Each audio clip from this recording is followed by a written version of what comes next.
ሰላም ጤና ይስጥልኝ ክቡራን የከፋ ቴሌቪዥን ተከታታዮች የዛሬ የዜና እወጃችንን አሁን እንጀምራለን። ክፍለ ያለሙ ዜናዎችን እየመራው አብሬያችሁ ቆያለሁ። በቅድሚያም ዋና ዋናዎቹን እነሆ። ለተሻለ ነገ እናንብብ በሚል መሪ ቃል ሲካሄድ የቆየው የ100 ቀናት የንባብ ዘመቻ ተጠናቀቀ። የተዛቡና ከእውነት የራቁ መረጃዎች በህብረተሰቡ ውስጥ አሉታዊ ተጽዕኖን እያሳደሩ መሆኑን የከፋ ዞን ብልጽግና ፓርቲ ሴቶች ሊግ ገለጸ።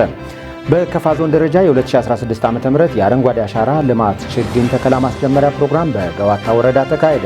በታዳጊ ሀገራት በርካቶችን ለዓይነ ስውርነት የሚዳርገውን የትራኮማ በሽታ በመከላከሉ ረገድ የሚዲያ ባለሙያዎች ግንዛቤ በመፍጠር ረገድ ኃላፊነታቸውን ሊወጡ እንደሚገባ ተገለጸ። ቻይና ዓይነ ስውራንን መንገድ የሚመራ ባለ 6 እግር ሮቦት ሰራች የሚሏቸው ከዜናዎቻችን መካከል ዋና ዋናዎቹ ናቸው።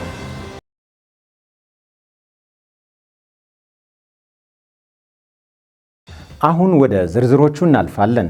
ለተሻለ ነገ እናንብብ በሚል መሪ ቃል ሲካሄድ የቆየው የ100 ቀናት የንባብ ዘመቻ መጠናቀቁን ተከትሎ ጠቅላይ ሚኒስትር ዶክተር አብይ አህመድ መልእክት አስተላልፈዋል። ማንበብ ባህል፣ መጽሐፍትን ቤተኛ እንዲሆኑ እንደ ሀገር መስራት አለብን። የሰከነ የሚያሰላስልና በሐሳብ ልዕልና የሚያምን ማህበረሰብ ለመገንባት ንባብ ወሳኝ ነው ብለዋል ጠቅላይ ሚኒስትሩ። የንባብ ባህል ለመገንባት ወሳኝ የሆኑትን አብያተ መጻሕፍት በአዲስ አበባና በክልል ከተሞች እየገነባን ነው። በጀመርነው የዲጂታል ኢትዮጵያ መርሃ ግብር በኩል መጽሐፍትን በቀላሉ መንገድ ለማዳረስ እንሰራለንም ብለዋል። የኢትዮጵያ ብሮድካስቲንግ ኮርፖሬሽን በኤፍኤም አዲስ 97.1 በኩል በ2016 ዓ.ም ለ100 ቀናት ንባብን ሲያበረታታ ቆይቷል ያሉት ጠቅላይ ሚኒስትሩ ሌሎች ሚዲያዎችን በተመሳሳይ መንገድ ንባብን እንዲያበረታቱ ጥሪዬን አቀርባለሁ ብለዋል። መጪው ክረምት ነው። ብዙ ወጣቶች እረፍት ላይ ይሆናሉ። ጊዜያቸውን በንባብና በበጎ ፈቃድ አገልግሎት ሊያሳልፉ ይገባልም ብለዋል ጠቅላይ ሚኒስትሩ። መረጃው ከጠቅላይ ሚኒስትሩ የማህበራዊ ትስስር ገጽ የተገኘ ነው።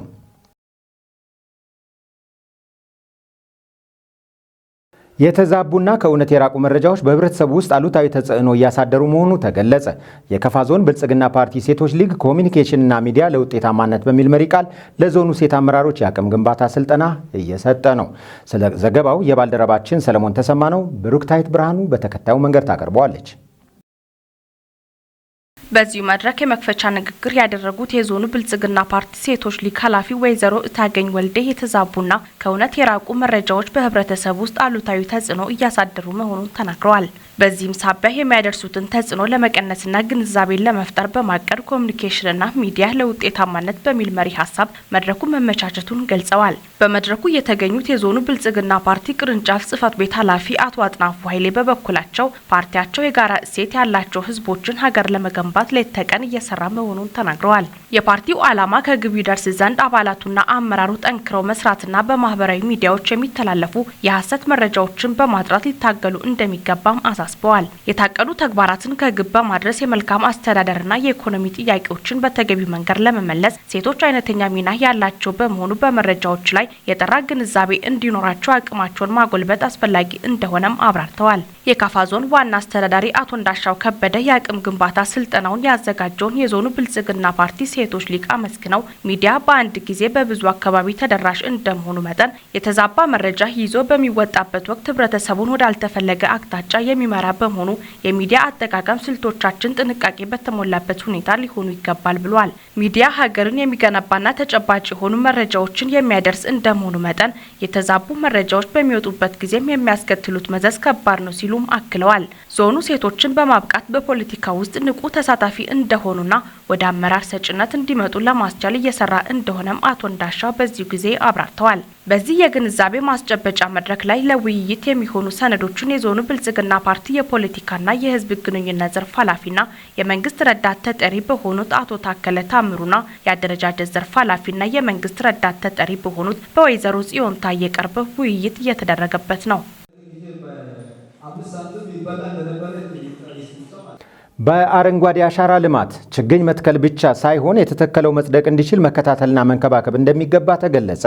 በዞን ደረጃ የ2016 ዓ.ም የአረንጓዴ አሻራ ልማት ችግኝ ተከላ ማስጀመሪያ ፕሮግራም በከፋ ዞን ገዋታ ወረዳ ተካሂዷል። ዘገባው የባልደረባችን ሳሙኤል ቆጭቶ ነው።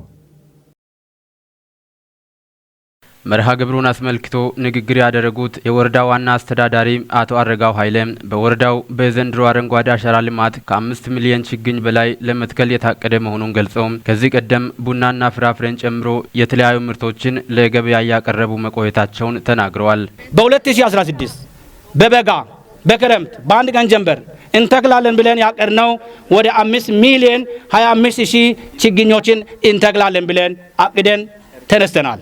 ከዚህ በመነሳት ሙዝ 200,000፣ አቮካዶ 4,155፣ ቡና 2.9 ሚሊዮን፣ የግንጣይ መኖ 127,000፣ የተለያዩ ዝርያ ያላቸው ደን 2.6 ሚሊዮን፣ በድምሩ 5,025,900 የአረንጓዴ አሻራ ተከላን በዚህ 2016 እናከናውናለን ብለን አቅደን በሰፊው ተንቀሳቅሰን በማህበራዊ መሰረቶችን አሳትፈን ውጤታማ ለማድረግ ትላንትና የተተከሉትንም በመኮትኮት በማረም ውጤት እያሳየ ያለው ወረዳ ከመሆኑ ጋር ተያይዞ ይህን አረንጓዴ አሻራ ዛሬ የ5 ሚሊዮን ችግኞችን ለመትከል ዛሬ ደግሞ ዞናዊ የአረንጓዴ አሻራ ማብሰሪያ ቀንን አስመልክቶ በዶማ ቀበሌ በሁለተኛ ደረጃ ትምህርት ቤት ላይ ተከላ እናካሂዳለን። ወረዳው የሚታወቀው በቡና ሽፋን፣ በቡና ጥራት፣ በቡና አቅርቦት ከፍተኛ እውቅና ያለው ወረዳ ነው። ይህን ምርትና ምርታማነትን ወደ ኢንዱስትሪ ከመቀየር ኢንዱስትሪያችን የቡና እሸት ቡና ማፈልፈያ ማሽን እና ደረቅ ቡና መቀሸሪያ ኢንዱስትሪ በድምር ከ25 በላይ የሚሆኑ ኢንዱስትሪዎችን ይዛ የቡና ጥራትና ምርትን ወደ ማዕከላዊ ገበያ ከማቅረብ አንጻር የአንበሳውን ድርሻ የምትይዝ ወረዳ ናት። የከፋ ዞን ግብርና አካባቢ ጥበቃና የህብረት ስራ መምሪያ ኃላፊ አቶ ጋው አባ መጫ በበኩላቸው ባለፉት ዓመታት በዞን ደረጃ ከተተከሉ ችግኞች 97% በመቶ የጸደቁ መሆናቸውን አንስተው አሁንም ቢሆን ለስራው ውጤታማነት ሁሉም ባለድርሻ አካላት ተገቢውን ክትትል ማድረግ እንደሚገባ አሳስበዋል። በዞናችን ደረጃ እንደ ሀገር ከታወጀው ዓለም ጥያቄን መሰረት አድርጎ የተፈጥሮ ሚዛን ከመጠበቅ አኳያ አረንጓዴ አሻራ ትልቅ ሚናና ኃላፊነት እንዳለው ሁላችንም ከማወቅም በላይ በተግባር አብረን ተከትለን መጥተናል። የአንደኛ ዙር ከ2011 ጀምሮ እስካሁን የነበረ መረጃ መሰረት እስከ 148 ሚሊዮን በላይ ተተክሎ የጽድቅ ደረጃውም እናንተም በየአካባቢያችሁ እንደምታዩት ከ97% በላይ እየታየ የመጣበት ነባራዊ ሁኔታ እየታየ መጥቷል። በዚህም እየተገኙ ያሉ ለውጦች በገንዘብ ሊተመኑ የማይችሉ የተፈጥሮ ሚዛን የመጠበቁ ጉዳይ እንዲሁ በገንዘብ በዋዛ በፈዛዛ የምንመዝነው ባይሆንም ከዚያም አልፎ ዛሬ የደረስንበት ከፍራፍሬ ጋር ከመኖ ልማት ጋር ከቡና ልማታችን ጋር ተያይዞ በኢኮኖሚው ላይም እየጨመረ ያለው ሚና እየጎላ መጥቷል ማለት ነው። የከፋ ዞን ዋና አስተዳዳሪ አቶ እንዳሻው ከበደ በበኩላቸው ወረዳው ለልማት እድገት እያሳየ ያለው ተግባር አመርቂ መሆኑን አንስተው አርሶ አደሮች የቡናና ፍራፍሬ ምርቶች ጎን ለጎን የእንስሳት እርባታና ድለባ ስራዎች ላይ መሰማራት እንዳለባቸው አስገንዝበዋል። ሌላው በእርባታ ዘርፍም እንደዚሁ በማርባትና በድለባ በጣም የተሻሉ ነገሮች አሉ። እነዚህን ወደፊት አጠናክረው መሄድ አሁንም የግብይት ስርዓቱን አስተካክሎ በግብይት ስርዓቱ አማካኝነት ሄደው አርሶ አደራችን አካባቢያችን የበለጠ ተጠቃሚ ሊሆን የሚችልበት ሁኔታን ማመቻቸት ከተቻለ ትልቅ አቅም አለ። በመጨረሻም የዞንና የወረዳ ከፍተኛ አመራሮች ከአችዋ እስከ ሰንበተ እየተገነባ ያለው የገጠር መንገድ ስራ ያለበትን ደረጃ ጎብኝተዋል። ያሉንን ጸጋዎች በመለየት ለተሻለ ተጠቃሚነት የሚያነሳሳ እንቅስቃሴ በጊምቦ ወረዳ እየተደረገ መሆኑን የክልሉ ምክትል ርዕሰ መስተዳድርና የግብርና ቢሮ ኃላፊው አቶ ማስረሻ በላቸው ተናገሩ። አቶ ማስረሻ ይህንን ያሉት ከተባበርን እንችላለን በሚል መሪ ቃል በወረዳው በተካሄደ የገቢ ማሰባሰቢያ ቴሌቶን መክፈቻ ላይ በተገኙበት ወቅት ነው። የከፋ ዞን ዋና አስተዳዳሪ አቶ እንዳሻው ከበደም የወረዳው ተሞክሮ ለሌሎች መነቃቃትን የሚፈጥር ነው ብለዋል። ዘገባው የባልደረባችን ታመነ በየነ ነው። ቤተልሔም ምምሩ ታቀርበዋለች።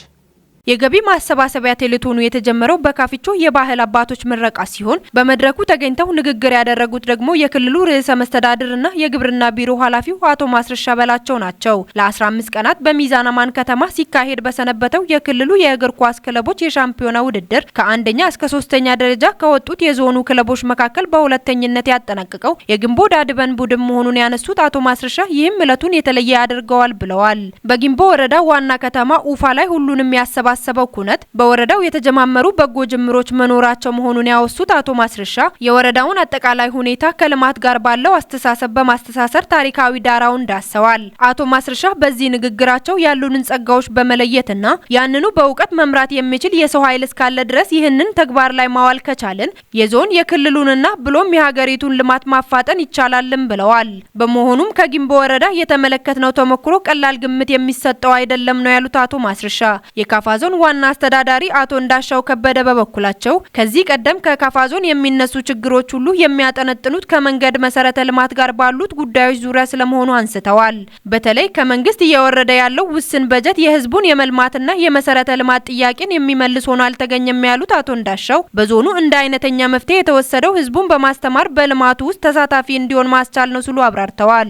ይህ ከተባበርን እንችላለን በሚል መሪ በጊምቦ ላይ ከህብረተሰቡ በሚሰበሰብ ገቢ የመንገድ ግንባታ ማሽን በመግዛት የተጀመረው እንቅስቃሴ ሁሉም ወረዳዎች ልምዱን ሊጋሩት የሚገባ ተሞክሮ ነው ሲሉ አቶ እንዳሻው ተናግረዋል። በለውጡ በመንግስት ከሚከናወኑ ተግባራት መካከል ሀብት ከመለየት ጀምሮ እስከ ተግባራ ያሉ ስራዎች እንደመሆናቸው መጠን ወረዳው የፓርቲውን ጽንሰ ሀሳብ መሰረት አድርጎ እየሰራ መሆኑን በመድረኩ ላይ ያነሱት ደግሞ የወረዳው ዋና አስተዳዳሪ አቶ ትብብሩ አሰፋ ናቸው። ከዚህ ጋር ተያይዞ ህዝቡ የሚያነሳቸውን ጥያቄዎች ለመመለስም ሆነ ሌሎች ልማቶችን ለማሳለጥ የግሬደር ግዢው ወሳኝ ነው ብለዋል። ከወረዳው ነዋሪዎች መካከል ያነጋገርናቸው በሰጡት አስተያየት በወረዳው በጎ ጅምሮች በሁሉም መስክ እየተስተዋሉ መሆናቸውን አንስተዋል። ሌሎችም ሊማሩበት እንደሚገባ በማሳሰብ ጭምር በከፋ ዞን ቢጣ ወረዳ የመንግስት ዋና ተጠሪ አቶ ታጋይ አዴሎ የተመራ የስራ አስፈጻሚዎች ቡድን ከያውራ ደጋኬላ እየተሰራ የሚገኘውን የመንገድ ስራና በመገንባት ላይ የሚገኘውን የጋማላኒ ድልድይ ጎበኘ። በጉብኝቱ የወረዳው ምክትል አስተዳዳሪና የፋይናንስና ኢኮኖሚ ልማት ጽህፈት ቤት ኃላፊው አቶ ማቴዎስ አዴሎ እንዲሁም በወረዳው ብልጽግና ፓርቲ ቅርንጫፍ ጽህፈት ቤት የፖለቲካና ህዝብ ግንኙነት ኃላፊው አቶ ጌታውን ቦጋለ ተካተዋል። የመንገድ ፕሮጀክቱ 29.1 ኪሎ ሜትር የሚሸፍን ሲሆን ስራው በክልሉ ገጠር መንገድ የቦንጋ ዲስትሪክትና በአካባቢዎቹ ህብረተሰብ ተሳትፎ በቅንጅት ነው እየተከናወነ የሚገኘው። በመንገድ ስራው የሚገነቡ 2 ድልድዮች ሲሆኑ በአሁኑ ሰዓት እየተገነባ የሚገኘው የጋማላኒ ድልድይ ሲጠናቀቅ በቀጥታ የኡዲ ድልድይ ግንባታ እንደሚጀመር በዚሁ ጊዜ ተገልጿል። በመንገድ ፕሮጀክቱ እስካሁን አፈጻጸም 2.2 ኪሎ ሜትር የአፈር ስራ መከናወኑ የተጠቆመ ሲሆን ለመንገዱ በስኬት መጠናቀቅ የአካባቢው ባለሀብቶች እንዲሁም መላው የህብረተሰብ ክፍል ርብርብ እንዲያደርግ ጥሪ ቀርቧል። ዘገባው የቢጣ ወረዳ የመንግስት ኮሚኒኬሽን ጉዳዮች ጽህፈት ቤት ነው።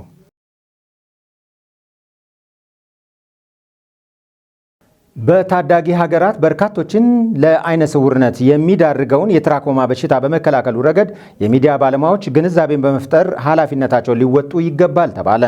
የደቡብ ምዕራብ ኢትዮጵያ ህዝቦች ክልል ጤና ቢሮ ከኦርቢስ ኢንተርናሽናል ኢትዮጵያ ጋር በመተባበር በትራኮማ በሽታ ስርጭትና መከላከል ዙሪያ በክልሉ ለሚገኙ የሚዲያና ኮሚኒኬሽን ባለሙያዎች የግንዛቤ ማስጨበጫ ስልጠና በሚዛን አማን ከተማ ሰጥቷል። ዘገባው የባልደረባችን አማኑኤል ኃይሌ ነው። ብሩክታይት ብርሃኑ በመድረኩ የተገኙት የክልሉ ጤና ቢሮ ኃላፊ አቶ ኢብራሂም ተማም ትራኮማ የታዳጊ ሀገራት በሽታ ከመሆኑም ባሻገር የበርካታ አምራች ማህበረሰብን ለአይነ ስውርነት የሚያጋልጥ አደገኛ በሽታ ነው ብለዋል። በአብዛኛው ከሰሃራ በታች የሚገኙ የአፍሪካ ሀገራት በትራኮማ ተጠቂ ናቸው ያሉት አቶ ኢብራሂም በኢትዮጵያም ከ50 በመቶ በላይ የሚሆኑ የህብረተሰብ ክፍሎች ለዚሁ በሽታ ተጋላጭ መሆናቸውን ተናግረዋል። ክልላችንም የዚሁ አንዱ አካል በመሆኑ በሽታውን ለመከላከል ብሎም ለማጥፋት በርካታ የሕክምና አገልግሎቶችና የግንዛቤ ማስጨበጫ ስራዎች ደረጃው በስፋት እየተሰጡ ነው ብለዋል። ትራኮማን ለማጥፋት የዓለም ጤና ድርጅት ያስቀመጠው ስትራቴጂ አለ። ሴፍ ስትራቴጂ የምንለው ከክልል ጤና ቢሮ ጋር በቅንጅት በመስራት የትራኮማ በሽታን ከመቀነስ አንጻር አበረታች ውጤት እያስመዘገብን እንገኛለን። ለአብነትም በክልላችን በሸካ ዞን 3 ወረዳዎች ላይ ተገቢው ዳሰሳ ጥናት ወይም የትራኮማ ኢምፓክት ሰርቬይ ተሰርቷል። ያም ካስቀመጥነው ግብ አንጻር በማሳካት ለውጡን ማስቀጠል የምንችልበት ሁኔታ ላይ እየደረስን ያለና ድጋሜ ዳሰሳ ጥናት እየተጠበቀ ይገኛል። ለዚህም ኦርቢስ ኢንተርናሽናል ኢትዮጵያ የተሰኘው መንግስታዊ ያልሆነ ድርጅት በክልሉ ብሎም በሀገር ደረጃ እያበረከተ ያለው አስተዋጽኦ ከፍተኛ መሆኑንም ገልጸዋል። በተለይ ሚዲያ የማህበረሰቡን ተጠቃሚነትና ልማት ከማረጋገጥ አንጻር ሚናው የላቀ በመሆኑ መድረኩን ማዘጋጀትና ትራኮማን እንደ ሀገር ብሎም እንደ ክልል ለማጥፋት የተጀመረውን ስራ በጋራ ለማሳለጥ ያስችላል ብለዋል። በመሆኑም የሚዲያ ባለሙያዎች ስለ ትራኮማ በሽታ ለህብረተሰቡ ግንዛቤ በማስጨበጥና በማስተማር ማህበራዊ ግዴታቸውን መወጣት እንዳለባቸው አቶ ኢብራሂም ጥሪ አቅርበዋል። የኦርቢስ ኢንተርናሽናል ኢትዮጵያ ተወካይና የስልጠናው አስተባባሪ አቶ ታደሰ በበኩላቸው ትራኮማ በህብረተሰቡ ጤንነት ላይ የሚያመጣውን ጉዳት ለመቀነስ በመስራት ላይ መሆናቸውን ገልጸዋል። ትራኮማ በሀገር ደረጃ ከሰው ወደ ሰው በመተላለፍ ለአይነ ስውርነት የሚዳርግ ግንባር ቀደም በሽታ ነው። ከዚህ አንጻር በኢትዮጵያ ደረጃ ያለው የትራኮማ ጫና ከዓለም 51 በመቶ ነው። ከዚህ ረገድ ለረጅም ዓመታት ከክልሎች ጋር የፕሮጀክት ስምምነት ተፈራርመን በሽታውን የህብረተሰቡ የጤና ችግር በታች ለማድረግ የዓለም ጤና ድርጅት ያስቀመጠውን ግብ ለማሳካት እየሰራን ያለነው። ዓለም ጤና ድርጅት ያስቀመጠው ስትራቴጂ አለ። ይሄም ሴፍ የሚል ስትራቴጂ ነው። ስትራቴጂው አንደኛ የአይን ቆብ ሽፋሽፍት ወደ ውስጥ የተቀለበሱ ሰዎችን በቀላል ቀዶ ሕክምና ማከም፣ ሌላው ደግሞ አንቲባዮቲክ የሚባል ወይም ዚትሮማክስ መድኃኒት በአመት አንዴ ለህብረተሰቡ በማደል እንዲሁም የአካባቢና የግል ንጽህና በመጠበቅ በሽታውን ማስወገድ ይቻላል። ከዚህ ረገድ በህብረተሰቡ ዘንድ ያለውን ግንዛቤ ከፍ ለማድረግ ዛሬ እንግዲህ የሚዲያ ባለድርሻ አካላት የአንድ ቀን በባለሙያ የሚሰጥ ስልጠና አለ። ከኛ አንጻር የግብአትና በቂ ዝግጅት አድርገን ስልጠናውን እየሰጠን ያለ ነው። የግልና አካባቢ ንጽህናን በመጠበቅ በሽታውን መከላከል እንደሚቻል የገለጹት አቶ ታደሰ በበሽታው የተጠቁ ሰዎች ሕክምና ማግኘት የሚችሉበትንም አቅጣጫ አመላክተዋል። የጤና ጣቢያዎች በቀላል ቀዶ ሕክምና የአይን ሽፋሽፍቱን ማስተካከል የሚችሉ ጤና ባለሙያዎች ወይም ነርሶች ሰልጥኖ ነው ያሉት። ከዚህም ውጪ ከህብረተሰቡ ችግሩ ያለባቸውን ለይቶ ወደ ሕክምና ተቋማት የሚያቀርቡ የማህበረሰብ ክፍሎች ስልጠና የተሰጣቸው አሉ።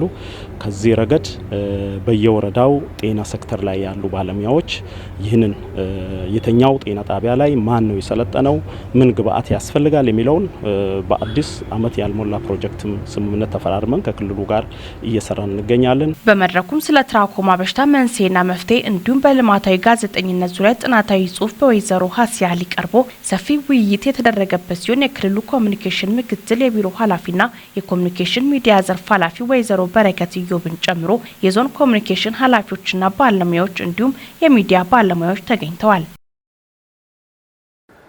በየደረጃው ያሉ የአስተዳደርና የጤና ተቋማት የኤችአይቪ ኤድስ ስርጭትን ለመቀነስ በቅንጅት ሊሰሩ እንደሚገባ ተገለጸ።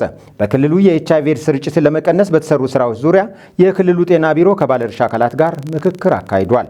ከክልሉ የመንግስት ኮሚኒኬሽን ቢሮ የተገኘውን ዘገባ ምህረት ማሞት አቀርበዋለች። በምክክር መድረኩ በክልል ኤችአይቪ ኤድስ ስርጭት በይበልጥ ተጋላጭ የሆኑ ከተማ አስተዳደሮችና ወረዳዎች የአፈጻጸም ሪፖርታቸውን አቅርበው አስገምግመዋል። በቀረበው የአፈጻጸም ሪፖርት ስርጭቱን ለመቀነስ ጥረቶች መኖራቸውና አሁንም ቅንጅታዊ አሰራር በይበልጥ የሚዳብርበት እንደሆነ በመድረኩ ተነስቷል። ሪፖርት ከቀረበባቸው ከተማዎች በተለይም በሚዛን አማን፣ በሸካ ዞን ቴፒ ከተማ፣ በምዕራብ ኦሞ ዞን በቦንጋ ከተማ ስርጭቱ በይበልጥ ጎልቶ የታየባቸው መሆኑ ተገምግሟል። ስርጭቱን ለመቀነስ በግሎባል ፈንድ በተገኙ የገንዘብ ድጋፍ የምርመራ ስራዎችን በማጠናከር ቫይረሱ በደማቸው የተገኙ ዜጎችን መድኃኒታቸውና ሕክምናቸውን እንዲጀምሩ የማድረግ ስራዎች እየተሰሩ መሆኑም ተነስቷል። በክልሉ ጤና ቢሮ ኤችአይቪ ኤድስ ፕሮግራም አማካሪ የሆኑት አቶ አበበ ደምሴ በክልሉ ኤችአይቪ ኤድስ ስርጭት መጠን ከዞን ዞን የሚለያይ ሲሆን የስርጭት መጠኑን ለመቀነስ በቅንጅት ተረባርበን መስራት ይኖርብናልን ብሏል። በክልሉ ከ14000 በላይ ዜጎች ቫይረሱ ይኖርባቸዋል ተብሎ ከሚጠበቁት ውስጥ በምርመራ ከ8000 በላይ ዜጎች ኤችአይቪ ኤድስ በደማቸው እንደተገኘባቸው አቶ አበበ ተናግረዋል። በተያዘው 2016 የበጀት ዓመት 9 ወራት ውስጥ 789 ቫይረሱ በደማቸው እንደተገኘባቸውና ከዚህም ውስጥ 65 በመቶ የሚሆኑ ከ15 እስከ 24 ባለው የዕድሜ ክልል ውስጥ መሆናቸውንም አቶ አበበ ገልጸዋል። የክልሉ ጤና ቢሮ የፕሮግራም ዘርፍ ኃላፊና ምክትል ቢሮ ኃላፊ አቶ ኃይለ ዘውደም መድረኩን ሲያጠቃልሉት በጤና ተቋማት የሚስተዋሉ ግዴለሽነትን በማስወገድ የበሽታዎችን ስርጭት ለመቀነስ በቅንጅት መስራት ይገባናልን ብሏል። የበሽታው ስርጭት በክልል ትላልቅ ከተሞች መጠኑ እየሰፋ በመሆኑም በሃይማኖት ተቋማት፣ በትምህርት ቤቶች፣ ህዝብ በሚበዛባቸው አካባቢዎች ግንዛቤ መፍጠር ስራዎች ተጠናክሮ ሊሰራ ይገባልን ብሏል። በክልሉ እየመጡ ካሉ ግዙፍ የልማት ፕሮጀክቶች ተከትሎ ከሚኖረው የሰው ኃይል ፍሰት አንጻር ከወዲሁ ትኩረት በመስጠት የምርመራ ስራዎችን በማጠናከር ቫይረሱ ከሚገኝባቸው ወገኖች ፈጥኖ ሕክምና እንዲጀምሩ ማድረግ ትኩረት ሊሰጥበት የሚገባ ጉዳይ ነው ተብሏል። በተያዘው በጀት ዓመት ሕክምና አግኝቶ መኖር የሚችሉም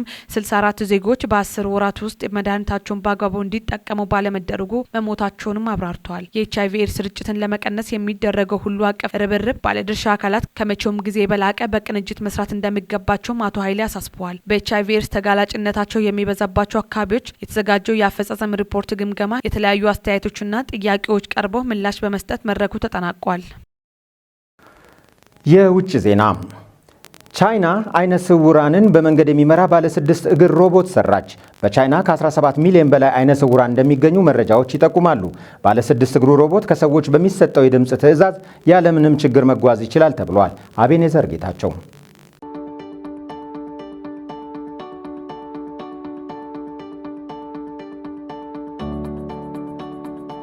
የቻይናው ሻንጋይ ጂያኦቶንግ ዩኒቨርሲቲ አይነ ስውራንን መንገድ የሚመራ አዲስ የሮቦት ቴክኖሎጂ አስተዋውቋል። ባለ 6 እግሩ ሮቦት መንገድ ጠቋሚ ሴንሰር፣ የሌዘር ራዳር ቴክኖሎጂና ናቪጌሽን ሲስተም የተገጠመለት ሲሆን ከሰው በሚሰጠው የድምጽ ትዕዛዝ ካሰቡት ቦታ ያለምንም ችግር ማድረስ የሚችል ነው ተብሏል። ከቴክኖሎጂ ፈጣሪዎች መካከል አንዱ የሆኑት ፕሮፌሰር ጃኦፌንግ ሮቦቱ በተለይ ለጉዞ አይንን ተክቶ ማገልገል የሚችል ነው ብለውታል። የትራፊክ መብራቶችንና ሌሎች የደህንነት ማስጠንቀቂያዎችን ጠንቅቆ የሚያውቀው ሮቦት በተጨማሪም አስቸጋሪ የመንገድ ላይ ሁኔታዎችን በመለየት አይነ ስውራን በመንገድ ላይ ከሚያጋጥሟቸው አደጋ ይከላከላል ተብሎለታል።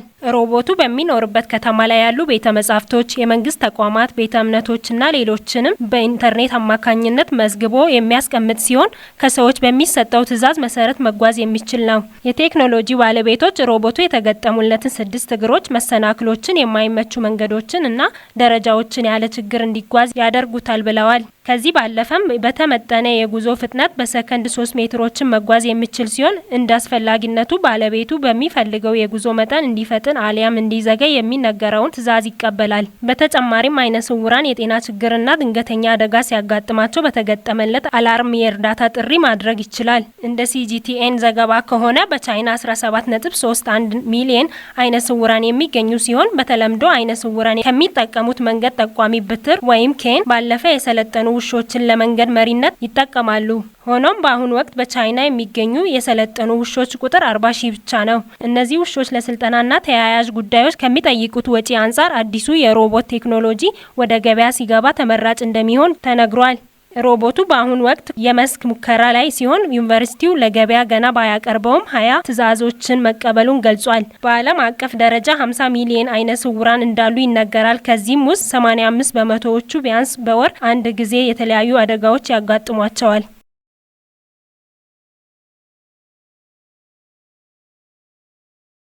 ወደ ስፖርት ዜናዎች ስናልፍ የደቡብ ምዕራብ ኢትዮጵያ ሕዝቦች ክልል የእግር ኳስ ክለቦች ሻምፒዮና የደረጃ ባለቤት ለሆኑት ጌሻ፣ ጊምቦ ዳዲበንና የቦንጋ ከተማ ክለቦች ደማቅ አቀባበል ተደረገ። የተገኘው ውጤት በዞኑ በስፖርቱ ዘርፍ የተስተዋለውን የመቀዛቀዝ ሁኔታ የሚቀይር ነው ሲሉ በምስጋና ፕሮግራሙ ላይ ንግግር ያደረጉት የከፋ ዞን አስተዳዳሪ አቶ እንዳሻው ከበደ ተናግረዋል። አስታዋሽ ደጀኔ በደቡብ ምዕራብ ኢትዮጵያ ሕዝቦች ክልል ባህል ቱሪዝምና ስፖርት ቢሮ አዘጋጅነት በቤንች ሸኮ ዞን ሚዛን አማን ሁለገብ ስቴዲየም ላይ በተደረገው የእግር ኳስ ክለቦች ሻምፒዮና ከፋ ዞንን ወክለው ከሄዱት ክለቦች መካከል የጌሻ ወረዳ ክለብ፣ የጊምቦ ዳዲበንና የቦንጋ ከነማ በቅደም ተከተል ከአንደኛ እስከ 3ኛ ያለውን ደረጃ በመያዝ ማጠናቀቃቸው ይታወሳል። ሻምፒዮናውን ጌሻ ወረዳ አንደኛ ሆኖ በመጨረስ ዋንጫ ያሸነፈ ሲሆን ጊምቦ ዳዲበንና ቦንጋ ከነማ ሁለተኛና 3ኛ በመሆን ጨርሰዋል። ክለቦቹ ከሻምፒዮናው ሲመለሱ የክልልና የከፋ ዞን ከፍተኛ አመራሮች እንዲሁም የአካባቢው ነዋሪዎች በተገኙበት ከውሽሽ ከተማ ጀምሮ ደማቅ አቀባበልና የምስጋና ፕሮግራም ተደርጎላቸዋል። በፕሮግራሙ ላይ ተገኝተው ንግግር ያደረጉት የከፋ ዞን ዋና አስተዳዳሪ አቶ እንዳሻው ከበደ ከአንደኛ ደረጃ እስከ 3ኛ ደረጃ በመውጣት የከፋ ዞንን ያስጠሩትን ክለቦች አመስግነዋል። ወክለው በክልል ደረጃ የተካሄደውን ያን ክፍለ ሀገር በሚባለው ደረጃ የተካሄደውን ዋንጫ ይዞ እዚህ የመጡ ድንቅ ተጫዋቾች ነበሩ። ያኔ ከፋ በእግር ኳስ በደንብ የሚታወቁበት ዘመን ነበር። መሀል ላይ ግን ወደ ኋላ እያለ ትንሽ ደብዛው የጠፋበት ሁኔታ ነበር። ከቡና ታሪክ ጋር አገናኝተን ቡናችንን ማስተዋወቅ እንድንችል የከፋ ቡና ስፖርት የሚል ከ5 እስከ 6 ዓመት በፊት ተቋቁሞ አሁን እየተንቀሳቀሰ ያለበት ሁኔታ ነው ያለው። ውጤቱ አንዴ ወጣ አንዴ ወረድ እያለ በተቀመጠው መስመር እየሄደ ባለመሆኑ ያው ህዝባችንም የስፖርት አፍቃሪዎችን በአጠቃላይ እያዘን ባለንበት ሰዓት እጅግ በጣም ባልጠበቅነው መልኩ እንደዚህ በዞን ደረጃ ተካሂዶ ከዛ ወደ ክልል ሄዳችሁ ተአምራዊ የሚባል ውጤት ነው ያመጣችሁት። እርስ በርስ ወደ መጋደም ነው የገባችሁ። ዋንጫው ጌሻም መደ ቦንጋም መደ ጨታም መደ ወደኛ ነው የመጣውና የሁላችንም የዞናችን ኩራት ነው። ተባብራችሁ ተጋግዛችሁ ጥሩ ዲሲፕሊን ይዛችሁ በአትሌቲክሱ ነበር እነ ሻለቃ ኃይሌ ተባብረው እንደዚህ ከ1 እስከ 3 ወጥቶ ሲመጡ ያየነውና እናንተም ተጋግዛችሁ ተፈቃቅራችሁ ድል አድርጋችሁ ወደዚህ በመምጣታችሁ በድጋሚ እንኳን ደስ ያላችሁ። እኛም እጅግ በጣም ደስ ብሎናል። ዞናችን በሁሉም ዘርፍ እምቅ አቅም ያለው ነው ያሉት ዋና አስተዳዳሪው በአትሌቲክስ ዘርፍም በዓለም አደባባይ የሀገራችንን ባንዲራ ከፍ ያደረጉ አትሌቶች የተፈጠሩበት ዞን በመሆኑ በዘርፉ አሁንም ትኩረት ተሰጥቶ እንደሚሰራ ገልጸዋል። በስፖርቱ መስክ ውጤት የሚመዘገበው በቅንጅትና በመናበብ መስራት ሲቻል በመሆኑ በክልል አቀፍ እግር ኳስ ውድድር የተገኘው ውጤት የዞኑን ስምና ዝና ከፍ ያደረገ ነው ያሉት አስተዳዳሪው ይህ አርአያነት ያለው ተግባር ቀጣይነት ሊኖረው እንደሚገባ አሳስበዋል። በዞኑ በቂና ምቹ የስፖርት ማዘውተሪያ ያለመኖሩን የተናገሩት አቶ እንዳሻው የዞኑ መንግስት ህብረተሰቡን በማሳተፍ የተለያዩ የስፖርት ማዘውተሪያ ስፍራዎችን ለመገንባት ዞኑ ትኩረት ሰጥቶ እንደሚሰራ አመላክተዋል። በዞናችን በቂ ሜዳ የለም። ስለዚህ ወደፊት በቂ ሜዳ መገንባት የሚችልበት ሁኔታ መኖር መቻል አለበት። ማህበረሰቡን አስተባብረን ወጣቶቻችን ስፖርተኞቻችን ጥሩ አድርገው መጫወት መለማመድ የሚችሉበት ሁኔታ እንዲኖር አንድ መሰረት መጣል አለብን። ይሄ የመንግስት ብቻ ሳይሆን የሁላችንም ድርሻ ስለሚሆን ይህን ማስበን የሚሰራበት ሁኔታ ይኖራልና ሁላችንም ለዚህ የበኩላችን አስተዋጽኦ እናደርጋለን።